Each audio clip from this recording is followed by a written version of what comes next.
मैं डॉक्टर मनीराम मीणा, सहायक आचार्य समाजशास्त्र SMA government PG college Nathdwara आप सभी छात्रों का हार्दिक स्वागत, अभिनंदन और प्रणाम करता हूं एवं यूट्यूब पर देखने वाले सभी विद्वान साथियों का भी तहे दिल से हार्दिक स्वागत, अभिनंदन और प्रणाम करता हूं। हमने पिछले व्याख्यान में आपको दहेज प्रथा के दुष्परिणामों के बारे में जानकारी दी थी।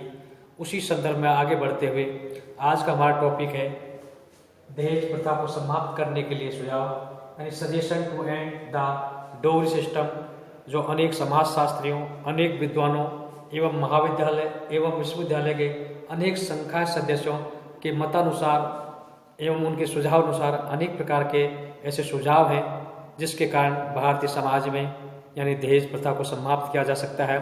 जिसमें सबसे फर्स्ट पॉइंट है स्त्री शिक्षा को महत्व। नंबर 1 पॉइंट है स्त्री शिक्षा को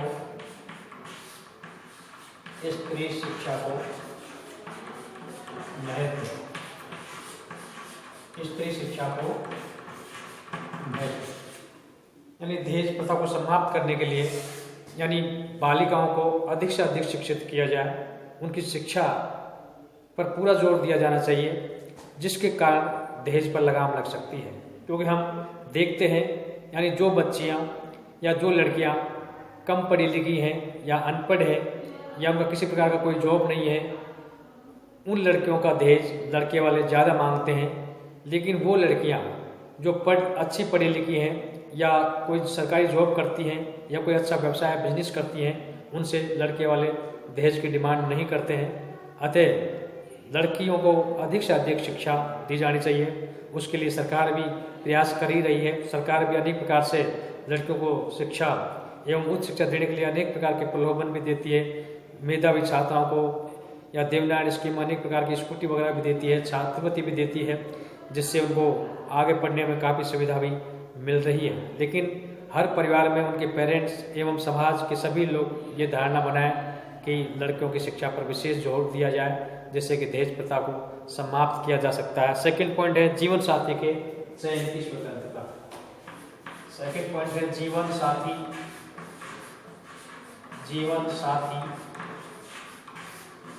के चयन की स्वतंत्रता। जीवन साथी के चयन की स्वतंत्रता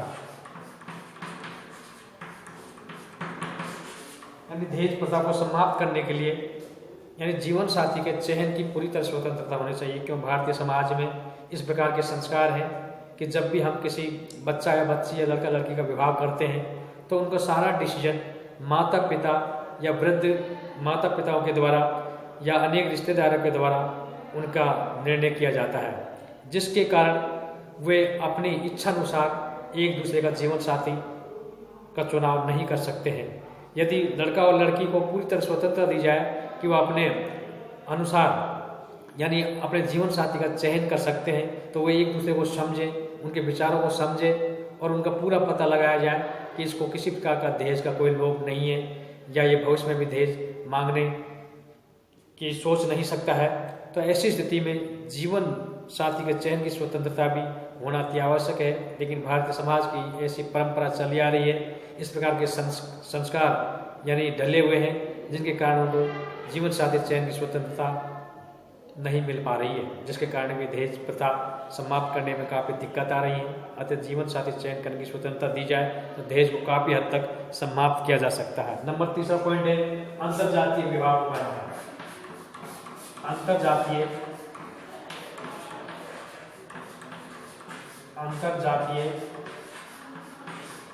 विवाह को मान्यता।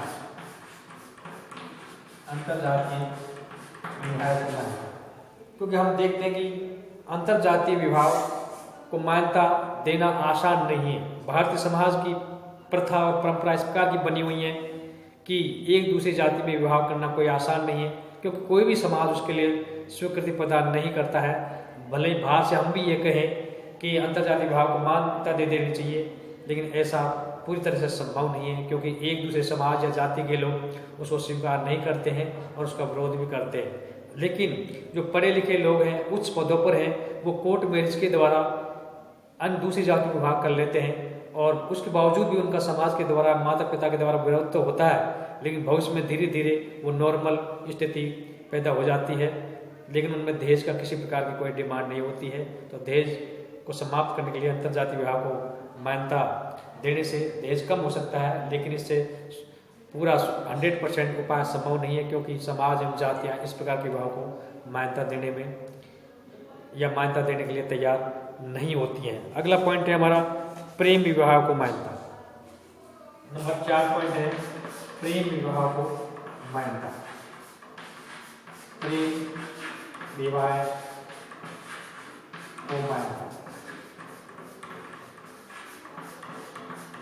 प्रेम विवाह को मान्यता, इससे भी विवाह के समय दहेज काफी कम हो सकता है, क्योंकि दहेज यानी एक प्राचीन सदियों से चलने वाली परंपरा है।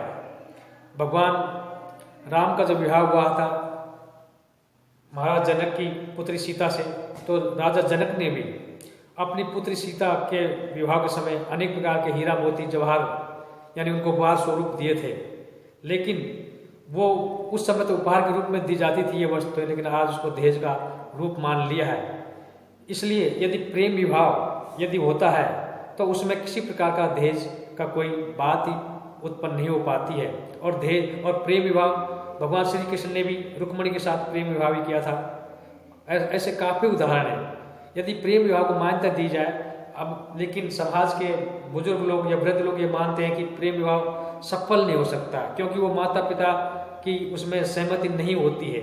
लेकिन उसके बावजूद भी यदि ऐसा प्रावधान किया जाए जिसमें यदि बच्चा और बच्ची की सहमति से यदि उनमें किसी प्रकार का प्रेम विवाह हो जाता है और उनमें एक दूसरे को समझ लेते हैं, उनको ये पूरा विश्वास हो जाता है कि इनको दहेज की कोई आवश्यकता नहीं है और दहेज का इनके माइंड में विचार नहीं आ सकता है, तो प्रेम विवाह को मान्यता दे देने से दहेज को काफी हद तक समाप्त किया जा सकता है। अगला पॉइंट है नंबर 5 युवा आंदोलन। युवा आंदोलन। युवा आंदोलन। युवा आंदोलन।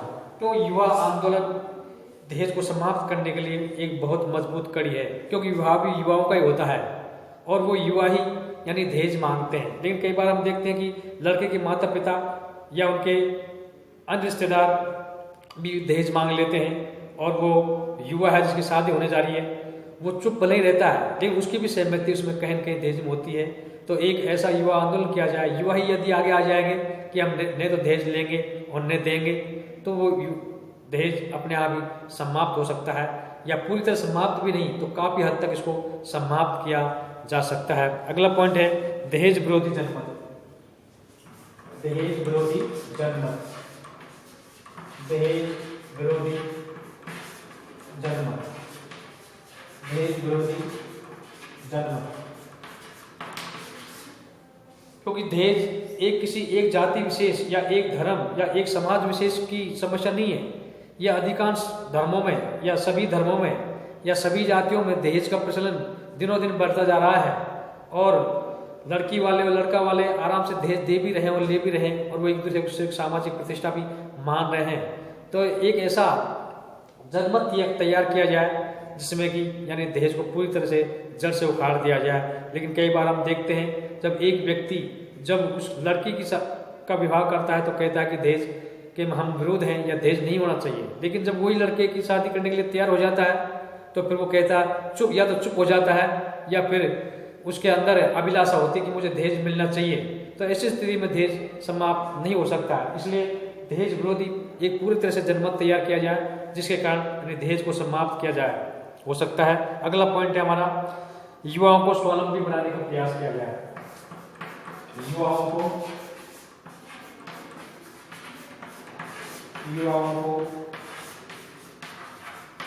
स्वावलंबी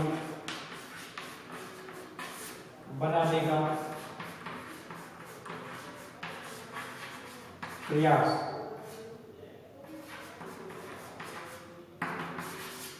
दहेज को समाप्त करने के लिए सबसे महत्वपूर्ण बिंदु है कि युवाओं को स्वावलंबी बनाया जाए। यदि वे युवा पढ़ेंगे लिखेंगे, कोई रोजगार करेंगे, बिजनेस करेंगे, व्यापार करेंगे, नौकरी करेंगे, और लड़कियां भी अच्छी पढ़ाई लिखाई करेंगे, अपने आप में पैरों पर खड़ी होगी, तो उनको दहेज उनसे कोई नहीं मांग सकता है और अपने आप ही दहेज समाप्त हो सकता है। और यदि उस युवा के पास यदि खुद का अच्छा रोजगार है, कोई नौकरी है, कोई बिजनेस है और उसके अच्छी इनकम है, तो वो दहेज के बारे में सोच भी नहीं सकता है। इसलिए सबसे महत्वपूर्ण उपाय है कि युवाओं को स्वावलंबी बनाने का पूरा प्रयास किया जाना चाहिए और सरकार भी इसके लिए प्रयास करती है, रोजगार भी देती है, अनेक प्रकार के प्रशिक्षण भी देती है और नौकरी भी दे ही रही है, रोजगार भी देने का पूरा प्रयास कर ही रही है। उसके बावजूद भी खुद परिवार में जो माता पिता हैं उनको भी इस ओर ध्यान देना चाहिए कि उनके बच्चों को इस प्रकार से स्वावलंबी बनाया जाए, उनको इस प्रकार की शिक्षा दी जाए जिससे कि वो दहेज के बारे में सोच भी नहीं सके, तो दहेज समाप्त हो सकता है। नेक्स्ट पॉइंट है दहेज विरोधी कानून। दहेज विरोधी कानून यानी दहेज विरोधी जो कानून है वो कानून बना हुआ है, लेकिन उसका प्रचार प्रसार समाज में किया जाए और उस कानून का यानी भय बताया जाए। यदि कोई व्यक्ति दहेज लेगा या देगा और उसके लिए किसी को दहेज देने के लिए उकसाएगा या उसको प्रोत्साहित करेगा, तो उसको भी मतलब क्या है, दहेज के अनुसार उसको दंड मिलना चाहिए। इसलिए दहेज के जो विरोध में जो कानून है उनको पूरी तरह से उनका प्रचार प्रसार किया जाए, उनको बताया जाए, जिसके कारण यानी दहेज को हम समाप्त कर सकते हैं। अतः हम कह सकते हैं कि दहेज को समाप्त करने के लिए स्त्री शिक्षा को महत्व पर जोर दिया जाए, जीवन साथी के चयन की स्वतंत्रता हो, अंतरजातीय विवाह को भी मान्यता दे दी जाए, प्रेम विवाह को भी मान्यता दे दी जाए, युवा आंदोलन होना चाहिए, दहेज विरोधी जनमत का भी प्रयास करना चाहिए एवं युवाओं को स्वावलंबी बनाना अति आवश्यक है और दहेज का जो कानून है उसका भी पालन किया जाए तो दहेज समाप्त हो सकता है। हम आपको अगले वीडियो व्याख्यान में यानी दहेज विरोधी जो कानून है उनके बारे में भी पूरी तरह विस्तार रूप से जानकारी कर देंगे। धन्यवाद, थैंक्स।